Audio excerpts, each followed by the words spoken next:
For each of you, just give them to me, I'll get them passed out. Thank you, sir. We already have copies of this, I believe, but we'll pass them out anyway. Well, let me just say this. Everybody's tired of illegal guns just like everybody's tired of murders. Some of you council people was here in 1996 when many of us constantly pushed saying that we need to have citizens to witness the incineration process of guns and drugs that the police confiscate. Now listen, this was one of the council people here, lots of them was here. It was passed by all council people as a resolution.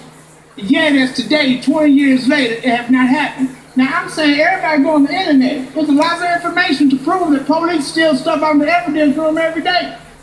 Guns and drugs and everything else.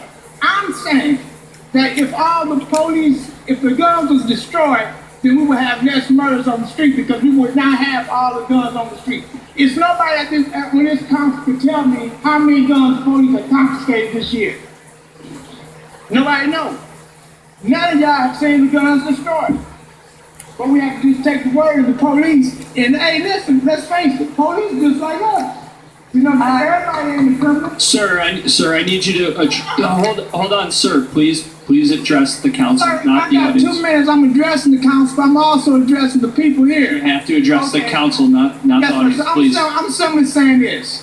You know what I mean? We cannot say that people is criminals, but yet we excuse the police for being criminals. I'm saying you go on the internet, man, they got thousands of things on the internet where police have stole drugs, money, guns. You've had police to sell guns on the street. So how many of them guns that end up killing people that the police have took from the evidence room because the leadership is afraid to deal with the people on the top?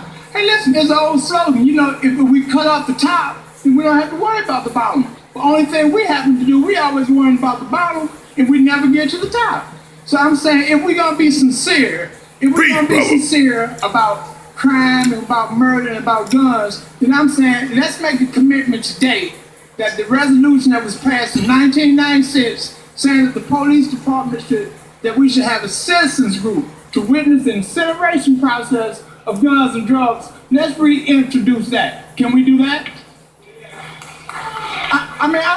We're not answering, sir, we're not answering questions. We're here to listen to you speak. Yes, sir, I understand that, but when the police and stuff was here and other people, did y'all ask them questions? We only, sir, I'm getting ready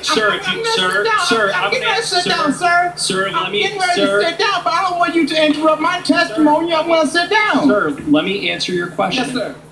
When agency officials from the city are up, the council asks questions and the agency officials respond. When members of the public come up, the council listens. That is the role of this process. That's how this process works. The council never answers questions and the council does not respond to your comments. I've had Councilman Cohen, Councilman Pinkett, Councilman Schleifer all ask if they can respond to citizen comments, and the answer is no. Well, not because the comments might not be pertinent or because they might not be useful or because you may not want an answer, but because that is the way the process works. Well, so we're not going to respond other than to say thank you for your comments, and we will certainly discuss. That's fine. So I'm not looking for you to respond, but I will end with this. I'm going to put this on the floor. I'm going to ask each one of you council members if you will reconsider introducing this here bill, and don't just make it as a resolution, because what happened in 1996, everybody agreed to it, but was a resolution that did not carry nothing.